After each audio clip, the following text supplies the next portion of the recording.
Good morning, YouTube.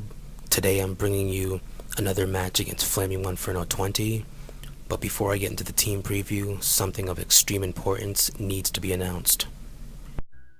My little pony, my little pony. I used to wonder what friendship could be. My little pony. Until you all shared its magic with me. Big adventure, tons of fun. A beautiful heart, faithful and strong. Sharing kindness, it's an easy feat. And magic makes it all complete. You have mine. Did you know you're all my very best friends?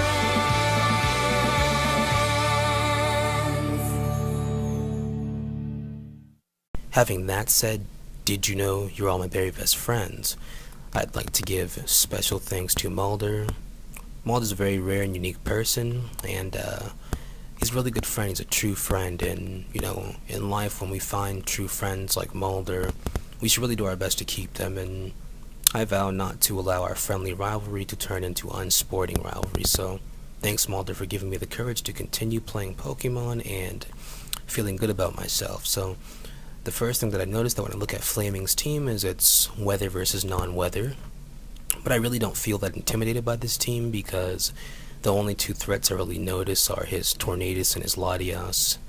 Like his Toxicroak, for example. I'm running an Intimidate team so we can U-Terminate all on him, and his Jirachi is probably going to be like a Thunder substitute Water Ball set, or it could just be the standard set. Any Jirachi's good on Rain, and Lantern's never really given me trouble.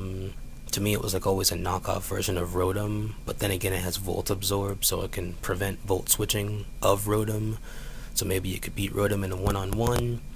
And then he's got the Poly. If it's Scarfed, then that'll be an issue, but if it's not, then my Deoxys can easily stall it out with Taunt and Recover, etc. So I wasn't really quite sure what he wanted to begin with, but by the way his team is built, I pretty much figured I'm just going to begin with Lavos Spawn as he begins with his Rain. So I was thinking, well, if it is Scarfed, I'll find out now, but it's not, so I'm just going to go for the Taunt to prevent the Toxic, but he actually goes for Hypnosis instead, so that's going to cause him to switch while I get a free Stealth Rock. It's always great. That's what this Lavos Spawn does, and I'm going to taunt this Jirachi just in case it wants to Thunder Wave, but he just goes for the Thunder, so it's basically like he did Thunder Wave with extra damage. So I suppose that was a waste of a turn. Good play on his part. Iron Head plus Rocky Helmet, which doesn't really matter because he has leftovers. I'm going to call Lavos Spawn out and send in Kitty Claus, Santa Claus's pet tiger. And he's just going to go for the Iron Head, but with the Intimidate that does nothing, plus leftovers, that was like 43 damage, so I know that he's going to most likely switch out fearing the Earthquake, so here I'm just going to go for the U-turn to get the switch advantage on this Swifter here. And that was a good play on his part to send in Swifter, but now I'm going to send in Little Seizure, going for the Thunder Wave, thinking that he wanted to go for the Superpower, but he makes a really good play, which I'm really proud of him because he's making, his predictions are getting a lot better, and he's going to send in Lantern to absorb the Thunder Wave, so the cell phone battery's back to 100%.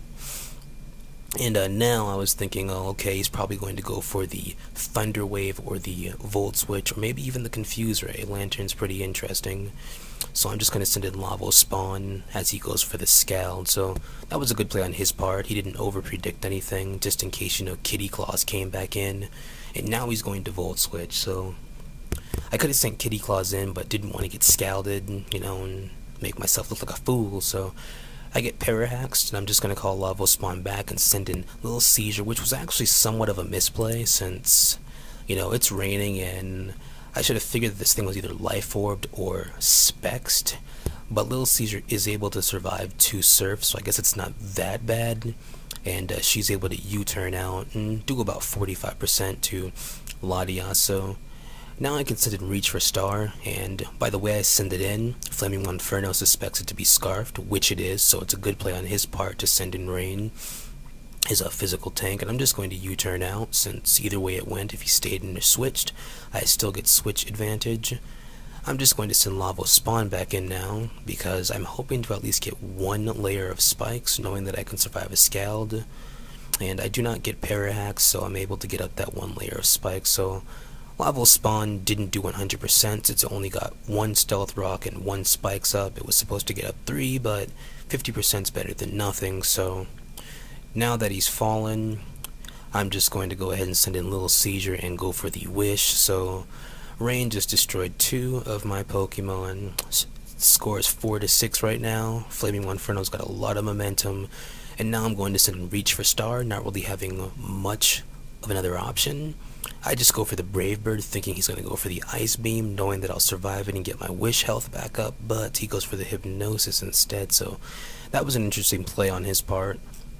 And I really don't have any reason to switch out from this point, since I don't have a Heal Bell user, so, you know, if I had Blissey, that'd be a different story, but his Scout is about 200 damage, and Reach for Star is going to wake up. That hot water really woke him up, so that's pretty good, because Brave Bird's going to faint Politoed, which was actually more threatening than I thought.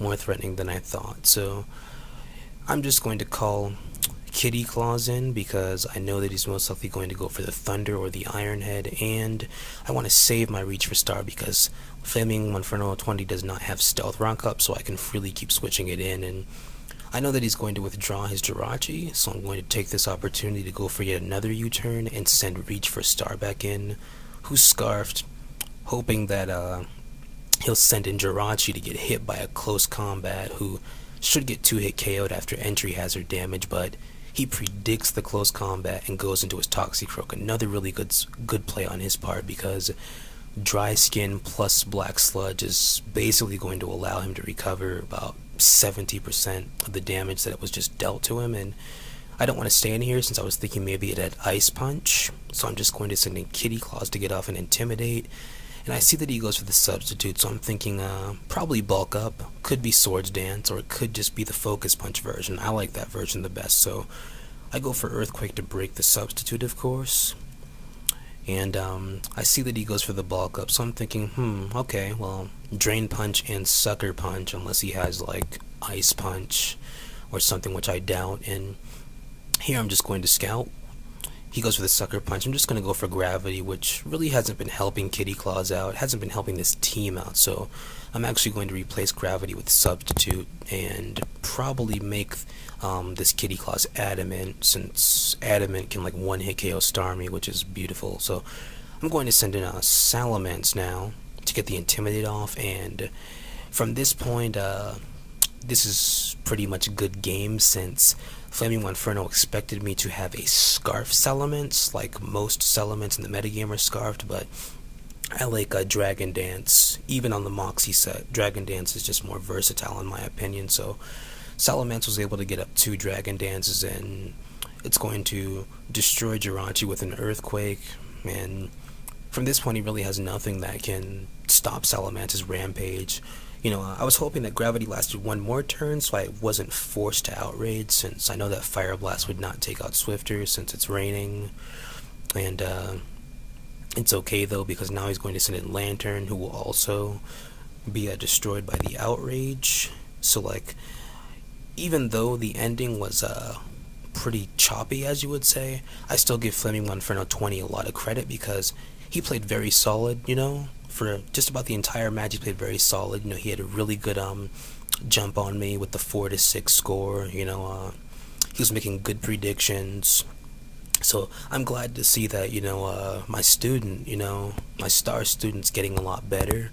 I'm glad to see that, you know, I'm teaching him. He's actually, you know, paying attention, learning, trying various strategies and whatnot, and you know, I'm just proud. You know, any teacher, any good teacher, you know, is proud to see, you know, when their student, you know, is improving. You know, this is one of the closest matches that we've had so far, and you know, I'm waiting for the day when he finally, you know, gets that first win off me, and I know that it's coming. You know, I know that it's coming, and so good game, FlamingMonferno. This is UnhappyCarousel, signing out.